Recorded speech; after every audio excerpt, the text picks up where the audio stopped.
오늘 우리 예배 공동체에게 주시는 하나님의 말씀, 로마서 13장 1절로 7절에 있는 말씀, 우리 한 말씀씩 같이 교독을 하도록 하겠습니다.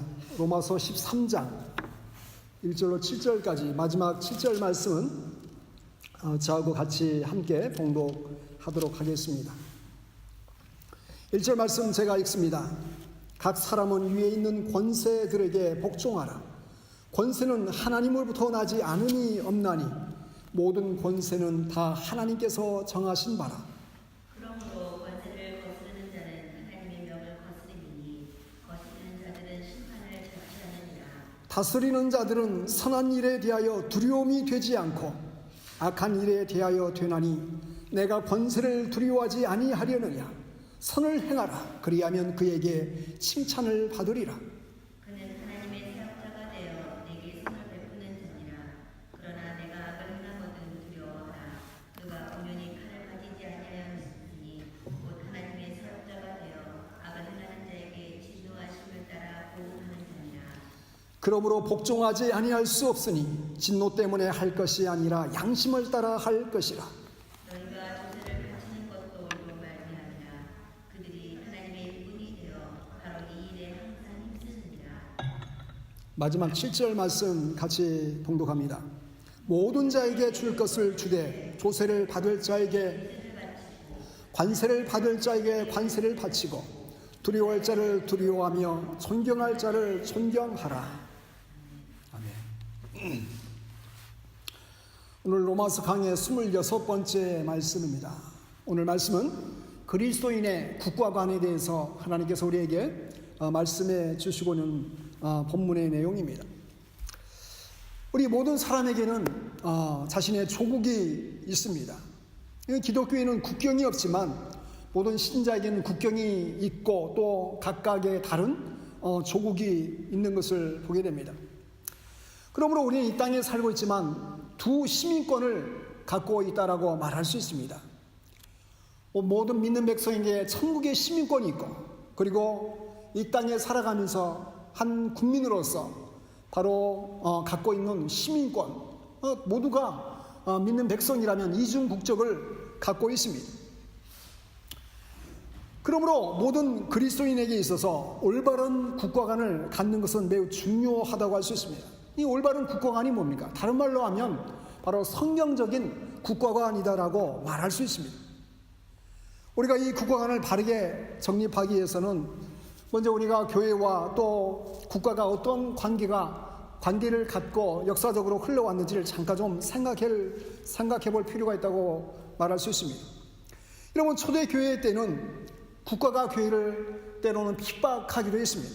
그래서 많은 성도들이 핍박을 당하면서 지내기도 했고, 핍박이 심할수록 그럼에도 불구하고 교회는 생명력이 더 강하게 뿌리를 내리는 그 역사를 갖고 있습니다. 그러다 중세에 와서 교회와 국가는 밀접한 관계를 갖게 됩니다. 그래서 교회가 때로는 국가를 지배할 때도 있었습니다. 교황이 한 나라의 황제를 임명하기도 하고 폐위시키기도 하고, 그래서 때로는 교황을 태양에 비유하고 황제를 달에 비유하기도 하는 그러한 역사를 중세에 갖고 있습니다.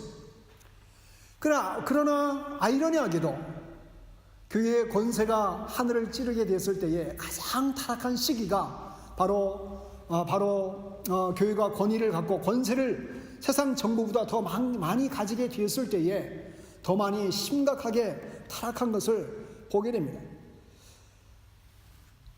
그리고 근래에 와서 종교개혁의 영향 때문에 그 이후로는 16세기 이후부터는 종교와 국가가 이렇게 분리되는 그러한 사상이 힘을 얻게 됩니다. 그래서 우리나라의 헌법에도 교회와 또 정치가 분리되도록 이렇게 하고 있습니다. 우리나라 헌법에도 국교가 이렇게 명시되어 있지 않지만은 우리가 살고 있는 이 영국, 특별히 잉글랜드는 처치 오브 잉글랜드, 이 교회도 처치 오브 잉글랜드 소속인데 모든 국가 의례나 또 국가 중요한 행사에 보면은 종교적인 행사와 같이 이렇게 국가 의례가 이게 진행이 되는 것을 보게 됩니다. 왜냐하면 이것이 성공회가 처치 오브 잉글랜드가 국교이기 때문에 그렇습니다. 우리는 다시 한번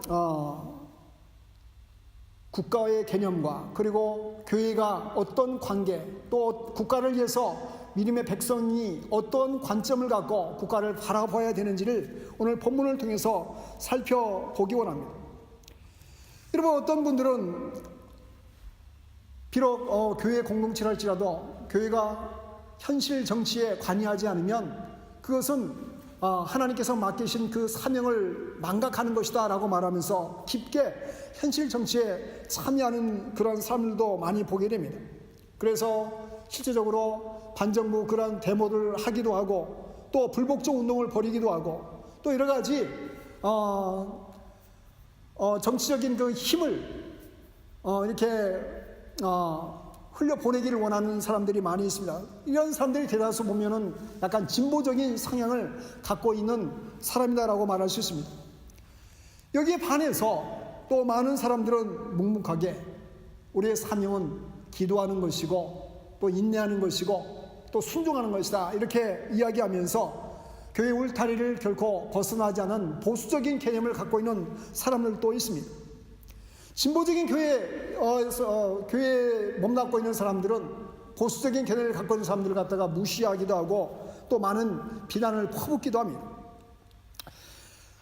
제가 청년이었던 20대 초반에 그 당시 진보 교단 중에 하나였던 한국 기독교 장로에 소속된 어떠한 교회를 방문한 적이 있습니다.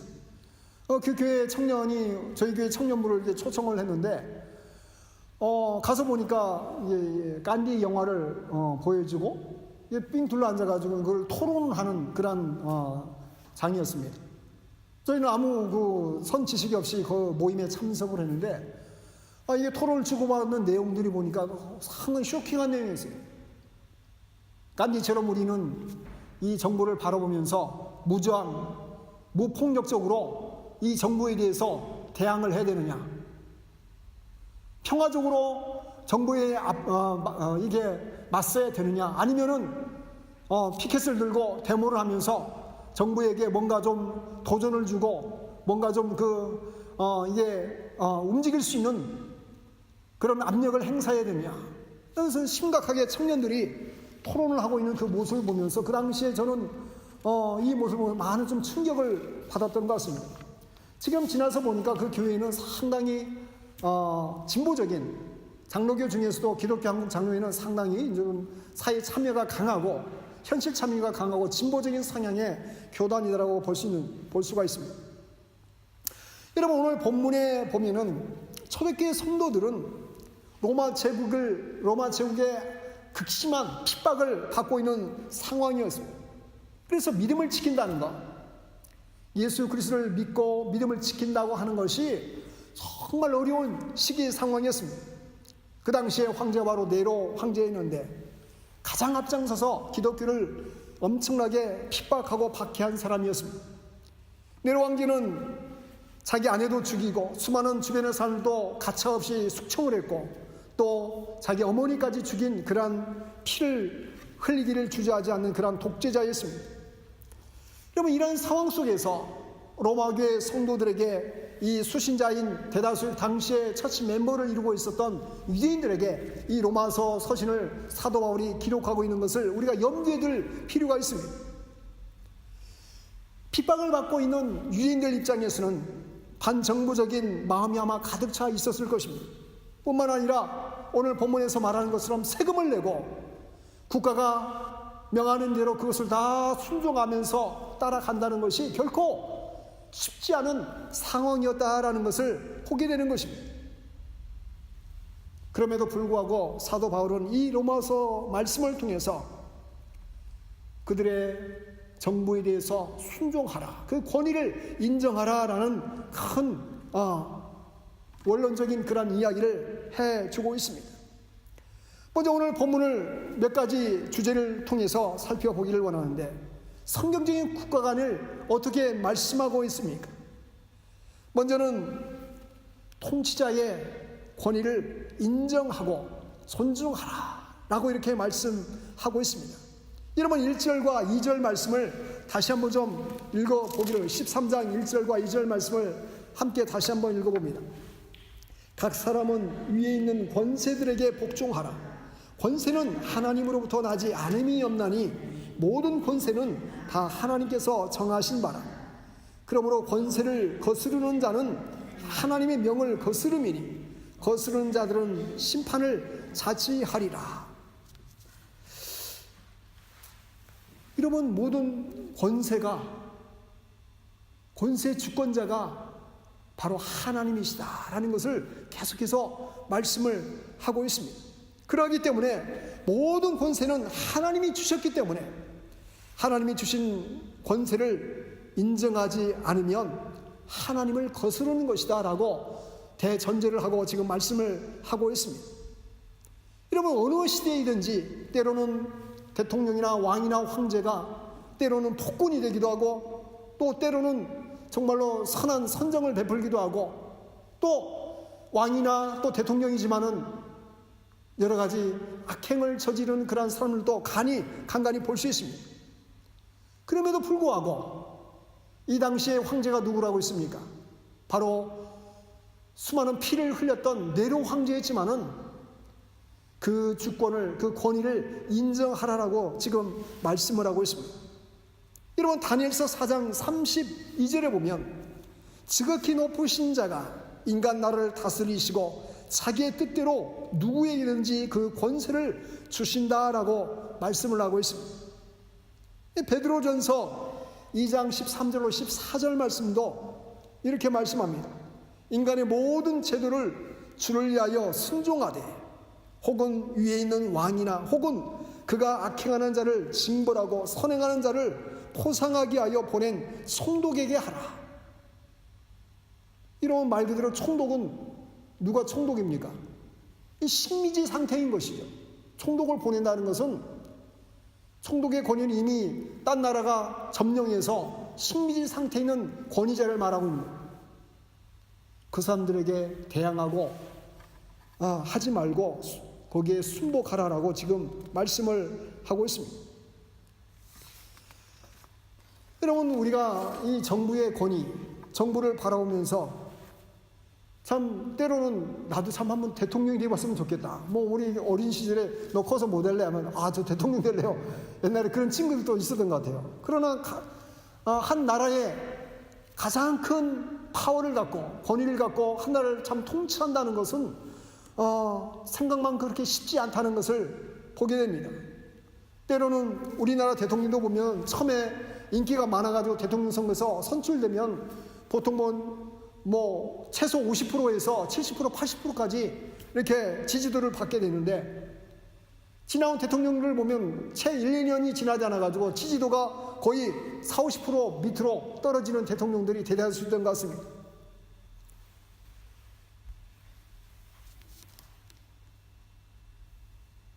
특별히 우리나라 건국이 되고 나서 광복이 되고 나서 많은 대통령들이 재직을 했었습니다.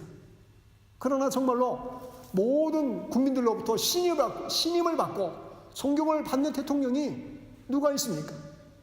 참 찾아보기 어려운 그러한 우리 나라의 대통령들이 아닌가 생각을 합니다. 초대 대통령 이승만부터 시작해서 박정희 대통령, 전두환, 노태우, 김영삼, 김대중, 노무현, 또 이명박, 박근혜, 그리고 문재인 대통령, 그리고 전직 대통령 가운데 대다수는 감옥을 갔고 지금도 감옥에 가 있는 두 전직 대통령이 있습니다.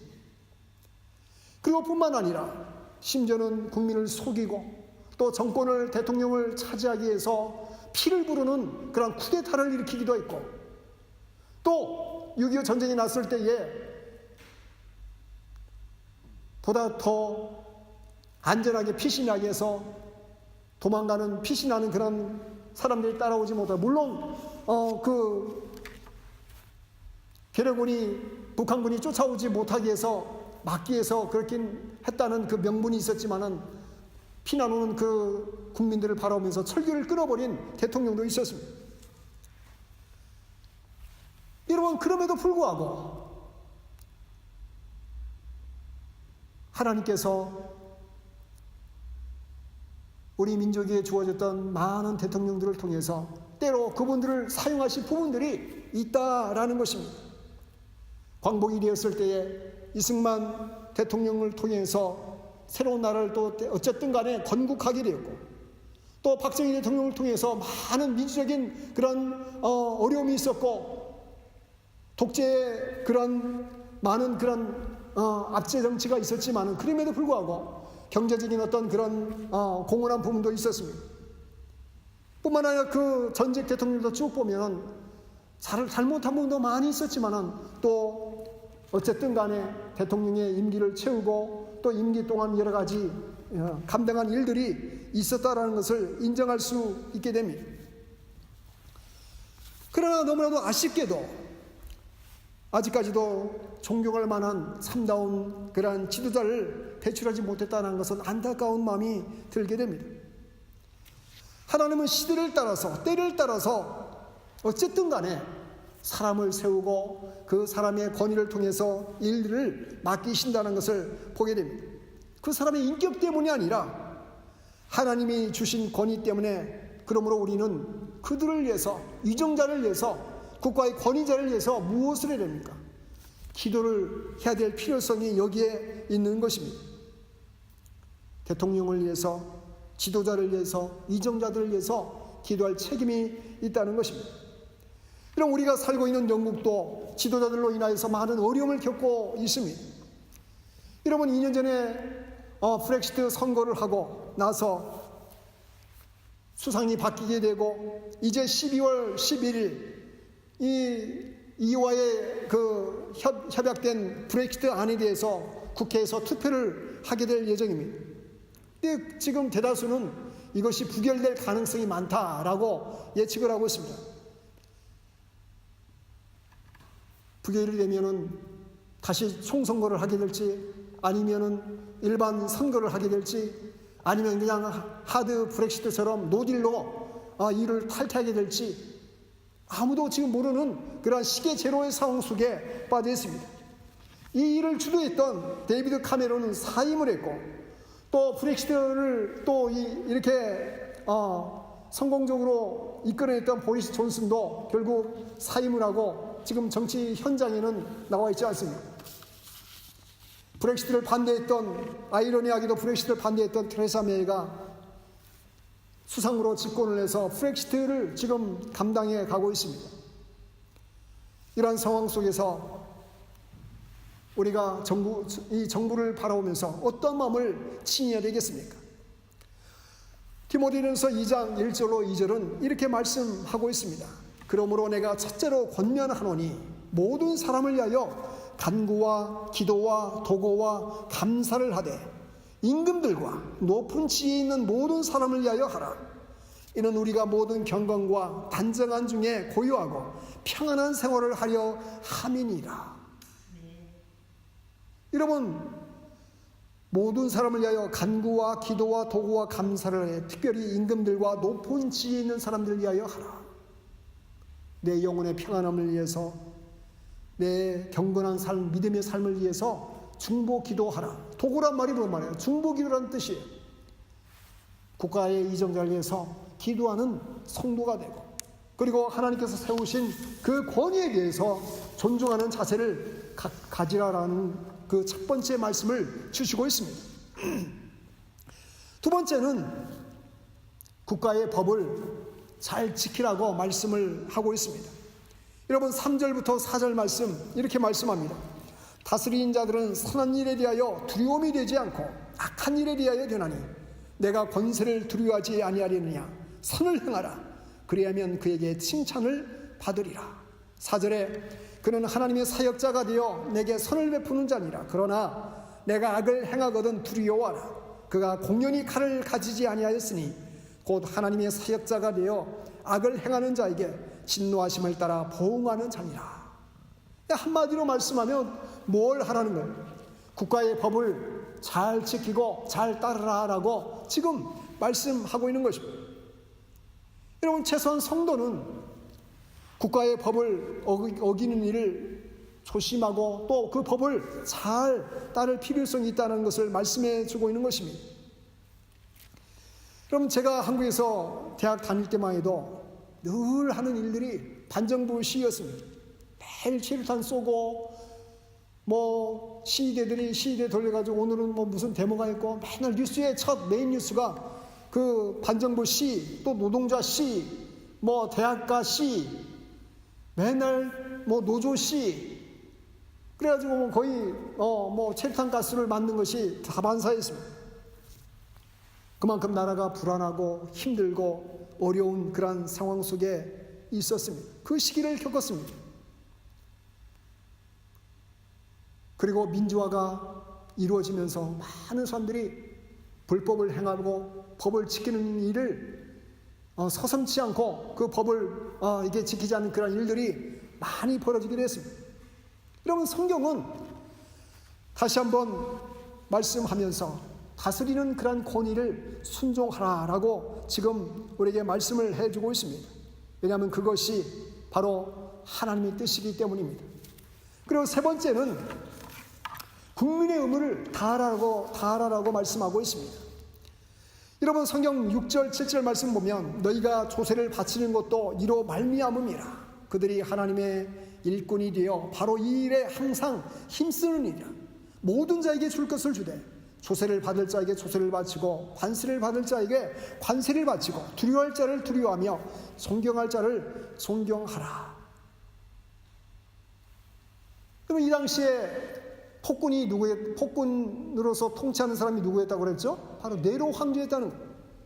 네로 황제에게 세금 내는 것이 아마 누구든지 다 원치 아니했을 것입니다. 그러나 조세를 바치고 또 관세를 바치라. 이 관세란 말은 어떻게 보면 나라와 나라와의 어떤 그 무역을 통해서 내는 그 세금이다라고 말할 수 있습니다. 조세도 내고 세금도 내고 그 국민의 의무를 다하라고 지금 말씀해 주고 있습니다. 그럼에도 불구하고 우리가 반드시 이 국가를 생각하면서 기억해야 할 두 가지가 있습니다. 첫째는 국가의 법률이나 제도가 하나님을 믿는 신앙의 방해가 될 때는 그 법과 제도를 복종할 필요가 없다는 것입니다. 왜 그렇습니까? 이는 하나님의 주권이 국가나 관원들의 권위보다 더 최상위 우위에 있기 때문입니다. 그러나 그렇지 않을 때는 국가의 정부에 복종하고 순종해야 된다는 것입니다. 둘째는 우리가 복종해야 하는 것은 하나님의 이임 통치권을 가진 정부나 다스리는 지위 때문이지 악한 자의 어떤 악행을 의미하지는 않기 때문에 비록 악한 정부를 할지라도 거기에 대해서 그것이 하나님의 뜻을 거스르지 않는다면 거기에 대해서 순종할 필요가 있다는 것을 우리가 반드시 기억을 해야 됩니다. 예를 들면 부정부패로서 국가의 경제 질서를 흔드는 행위라든지 국가의 근본을 흔드는 이적 행위라든지 사람의 인권을 짓밟는 행위라든지 아니면 기타 사람들의 생존 기본권을 침해하는 행위에 대해서는 복종할 필요가 없다라고 이렇게 유권 해석을 할 수 있습니다. 그리스도인들은 이러한 일들에 대하여 폭력이나 반정부적인 과격한 시위보다는 온유한 마음으로 또 기도하면서 우리가 이 일들에 뭔가 메시지를 던지는 일들이 필요하다는 것입니다. 여러분, 남미에 베네수엘라라는 나라가 있습니다. 단위 면적당 세계 석유 매장량이 1위입니다.